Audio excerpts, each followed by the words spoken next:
I started in the 90s, basically with short films and video work. I was part of the early video art scene in Lebanon.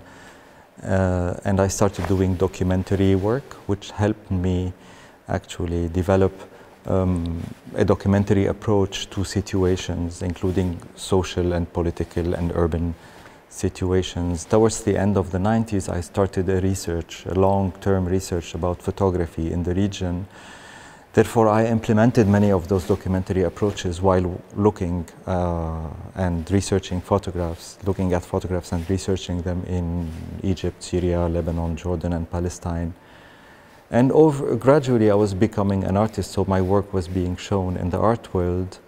And it always kept this dialogue between film and other objects. In many cases, there are photographs that are installed in spaces along with video work. So it's very often a dialogue between documentary and visual arts, film and photography. Very often we think of photographs as carriers of information, like a painting. We look at photographs and we wonder what it depicts, like a scene, like a landscape, like a portrait of a person. So a photograph describes situation. In this exhibition, I want to look at photographs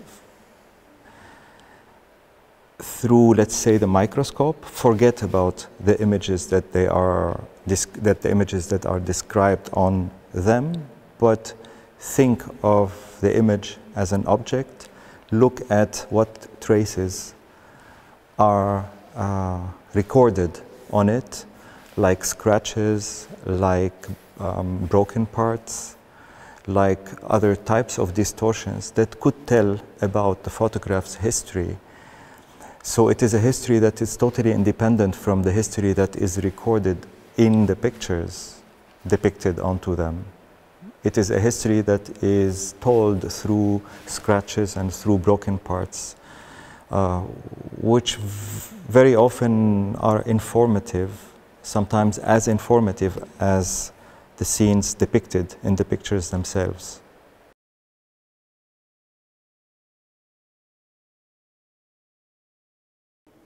What the public is confronted with in the first room are negatives that are blown up a little bit larger than real size. And they depict situations or phenomena that happen to the negative because of environmental reasons. Some of the negatives were born in situations of war where crafting the negative and cleaning it were not possible because they were done too quickly, like in Palestine in 1948. Therefore, 50 years later, we started seeing that these negatives are disintegrating, developing all sorts of cracks. So this room talks about phenomena that happens to negatives for the material that is in them, for the chemistry that is in them. It's about aging of image containers, let's say. It does not talk about images themselves. It talks about the material that carries them in real. You see glass plates that are stuck on each other. Therefore, you see two portraits of a soldier and of a civilian stuck to one another. You see photographs of Jerusalem recorded on old negatives brands like Dupont, like Nitrate, like Aqua as well. And you see them developing cracks. So they age in a certain way. The second space in the exhibition is dedicated to the history of research within the Arab Image Foundation. Research for photographs that happened between 1997 and 2000, namely in Lebanon, Syria, Jordan, and Egypt. These are two films, On Photography, People and Modern Times, and On Photography, Dispossession and Time of Struggle. They are shown face to face, but you watch one after the other. On photography, People and Modern Times takes place in happens on two channels. A channel that is dedicated to showing the objects when they were with their owners, and the other channel shows the objects within the Arab Image Foundation in this neutral space dedicated to preservation.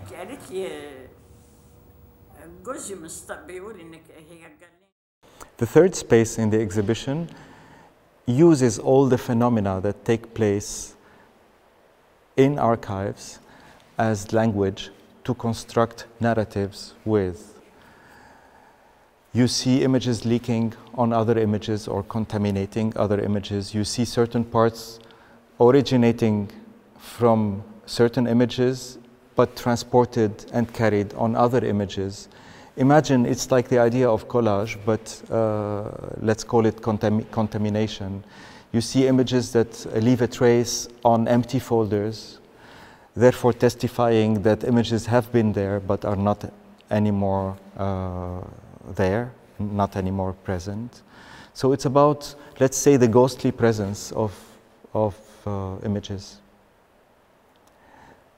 Again, the idea is writing a parallel history to the history that is written in pictures. It's a history that is written on pictures. And it's a series that contradicts the intention of taking pictures. In this case, we do not see pictures that have been damaged for reasons that are unknown to us, but could be environment, could be bad storage, gelatin negatives that have developed bubbles or that have developed what we call channeling.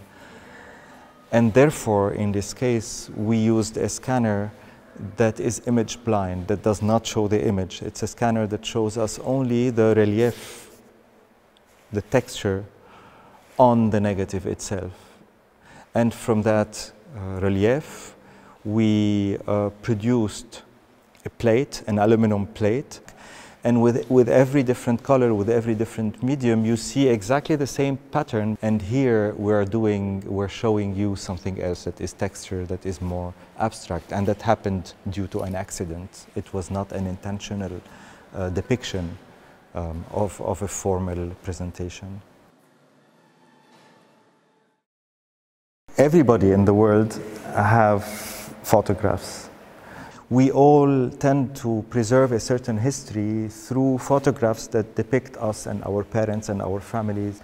We all share something, a relationship to photography, and we feed this universal imagination with photographs. Photographs are basically caused by light. Light is the most important thing that allows us to see photographs. This is different than this. The moment I have light, the moment I allow a more visible scene to take place. And if the light is even more intense, I see more. Here, this is a negative that is blown a little bit beyond its original size to show the little defects in it, to show what happened to it over time. This is an image that becomes, for its age, becomes an archaeological artifact. Again, it's blown up a little bit beyond its original size